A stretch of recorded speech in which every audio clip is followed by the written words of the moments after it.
हज़रत अनस बिन मालिक रदी अल्लाह ताला अन्हो हदीस रिवायत करते हैं, फरमाते नबी अकरम सल्लल्लाहु ताला अलैहि वसल्लम ने इरशाद फरमाया, सलासुन मन कुन्न फ़ीही वजद हलावतल ईमान। तीन बातें ऐसी हैं कि जिस शख्स के अंदर ये तीनों बातें होंगी वो ईमान की हलावत, ईमान की लज्जत, ईमान की मिठास महसूस करेगा।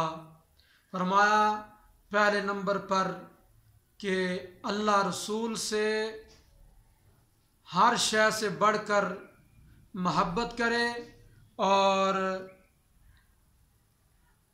जिससे भी मोहब्बत करे फ़कत अल्लाह की रज़ा के लिए मोहब्बत करे।